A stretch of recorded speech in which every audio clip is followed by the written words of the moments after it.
మరో breaking news చూస్తున్నాం. విశాఖలో పార్టీ మారేందుకు వైసీపీ కార్పొరేటర్లు సిద్ధమయ్యారు.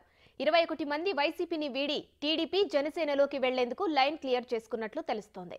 12 మంది కార్పొరేటర్లు టీడీపీలోకి, 9 మంది జనసేనలోకి వెళ్లేందుకు ముహూర్తం ఖరారు చేసుకున్నారు. రేపు టీడీపీ కార్యాలయంలో కూటమి కండువాలు కప్పుకోనున్నారు.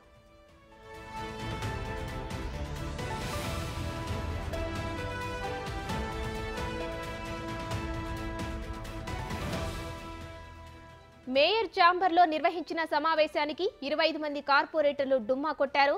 నగర శివారుల్లోని ఓ రిసార్టులో పార్టీ మారనున్న కార్పొరేటర్లు కీలక సమావేశం నిర్వహించినట్లు సమాచారం ఉంది. కార్పొరేటర్ల పార్టీ మార్పు వెనుక ఓ ఎమ్మెల్యే చక్రం తిప్పినట్లు వార్తలు వినిపిస్తున్నాయి. కార్పొరేటర్లు పార్టీ మారకుండా మాజీ మంత్రి సర్వశక్తులు ఒడ్డాడని, అందరినీ బుజ్జగించే ప్రయత్నాలు చేశారని టాక్ వినిపిస్తోంది. ఈ పరిణామాలు వైసీపీకి పెద్ద షాక్ ఇచ్చినట్లే అంటున్నారు రాజకీయ విశ్లేషకులు.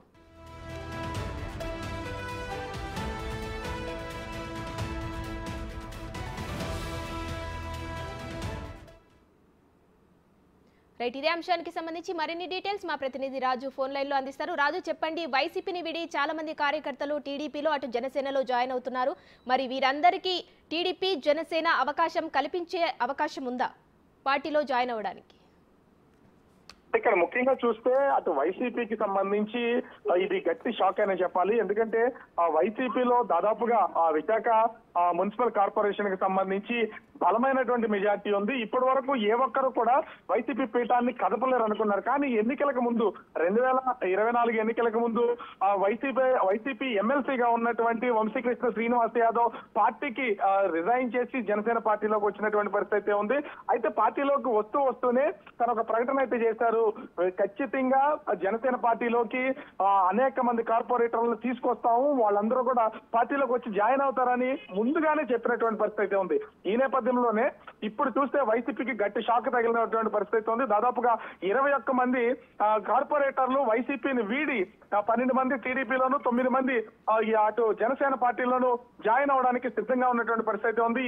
దీన్ని గమనించినటువంటి మాజీ మంత్రి గుడివాడ అమర్నాథ్ దాదాపుగా వారం రోజుల క్రితమే ఒక పక్కా ప్రణాళికతో కార్పొరేటర్లు అందరితోనూ మాట్లాడినటువంటి పరిస్థితి ఉంది. కానీ ఎంత బుజ్జగించినా ఏ ఒక్క కార్పొరేటర్ మాజీ మంత్రి అమర్నాథ్ మాట వినడానికి అయిష్టం చూపించినటువంటి పరిస్థితి ఉంది. అయితే మేయర్ నిర్వహించినటువంటి తన ఛాంబర్ లో ఉన్నటువంటి మీటింగ్ లో కూడా దాదాపుగా 25 మంది కార్పొరేటర్లు డుమ్మా కొట్టినటువంటి పరిస్థితి కనిపిస్తుంది. వీళ్ళందరినీ ఒక రిసార్ట్ లో ఉంచి ప్రస్తుతం అయితే ఈ వ్యవహారాన్ని అంతా కూడా నడుపుతున్నారు.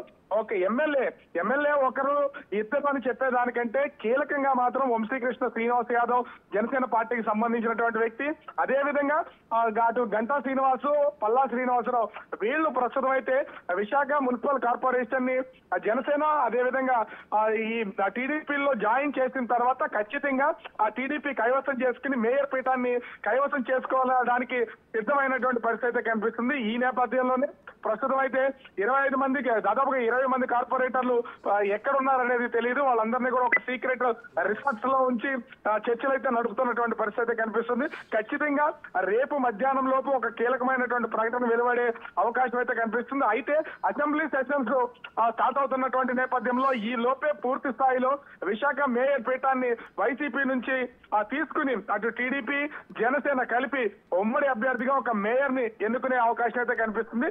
దీనికి సంబంధించి ఇప్పుడు వైసీపీకి గట్టి షాక్ అనే చెప్పాలి. Right, thank you Raju.